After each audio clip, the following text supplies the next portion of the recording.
Hi, this is Rob. I'm going to be showing you how to do the exercises that go along with the video lesson, percents and equivalent fractions. Are you ready? Let's go. In this problem, we're shown a fraction that has the top and bottom numbers being multiplied by n, a missing number, to get an equivalent fraction, which is 12 over 100. So we need to figure out what number n could be that if we multiplied it by the top and bottom numbers of this fraction, we would get 12 over 100. So 3 times what equals 12, and 25 times what equals 100. Well, we know that 3 times 4 equals 12, and 25 times 4 also equals 100, so that means the missing number n is 4. So we write that as n equals 4. Once again, we have a fraction being multiplied by a missing number. The top and numbers are being multiplied by the same missing number, and we get the equivalent fraction, 50 over 100. So we have 5 over 10 being multiplied by a missing number n and getting the equivalent fraction, 50 over 100. So we need to figure out 5 times what equals 50 and 10 times what equals 100. Well, this one's pretty easy because, these are the same numbers, they just have a 0 at the end. So it's not too difficult to see that 5 times 10 equals 50, and 10 times 10 equals 100. So we know that the missing number, n, equals 10. And now we have a similar problem, but this time our fraction is being divided by a missing number, n. So we need to figure out 60 divided by what equals 30, and 200 divided by what equals 100. Well, luckily this is easy because, 60 is twice as big as 30, 200 is twice as big as 100. So we can see that 60 divided by 2 equals 30, and 200 divided by 2 equals 100. And so we know that n equals 2. So we put that n equals 2. And now we have another fraction where the top and bottom numbers are being divided by a missing number to get an equivalent fraction. So we need to ask ourselves, 40 divided by what equals 8, and 500 divided by what equals 100?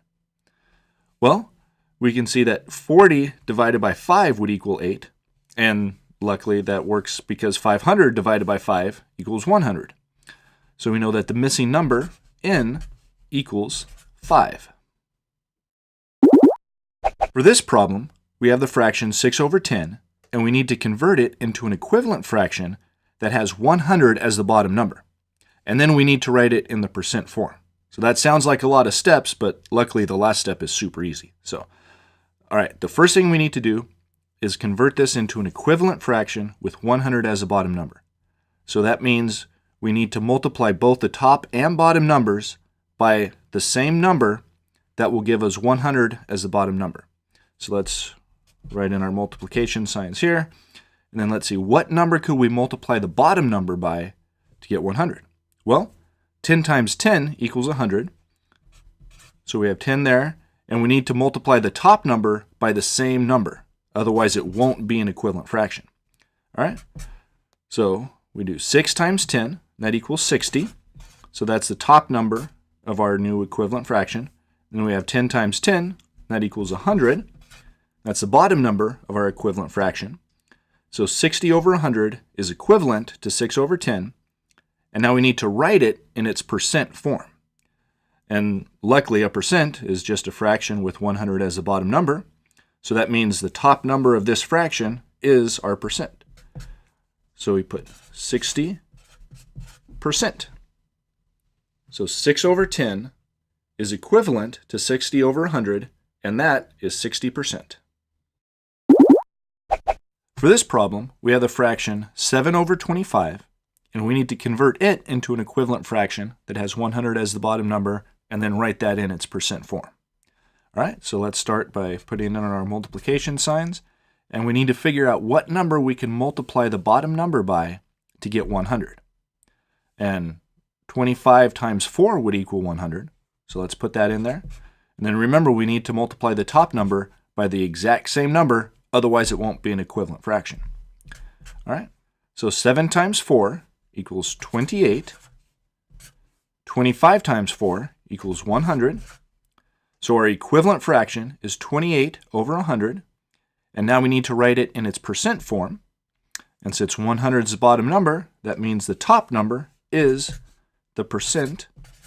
So 28% is the percent form of 7 over 25. And now we have the fraction 8 over 20, and we need to convert it into an equivalent fraction with 100 as the bottom number, and then write that in its percent form. So we need to figure out 20 times what would equal 100? Well, 20 times 5 equals 100. So we need to do that to the top number as well. We need to multiply it by 5 so we get an equivalent fraction. So 8 times 5 equals 40. And then 20 times 5 equals 100. So 40 over 100 is equivalent to 8 over 20. And now we need to write that in the percent form. And since 100 is the bottom number of this fraction, the top number is the percent. So 40% is the percent form of 8 over 20. And now we have the fraction 15 over 300, and we need to convert it into an equivalent fraction with 100 as the bottom number, and then write it in percent form.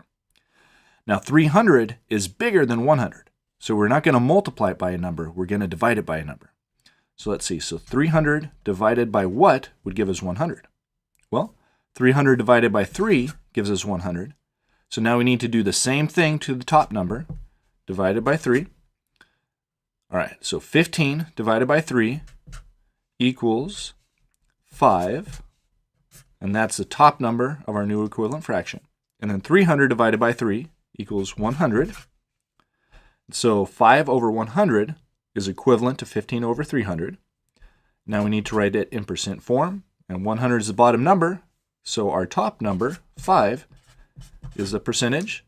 Here, so 5% is the percent form of 15 over 300.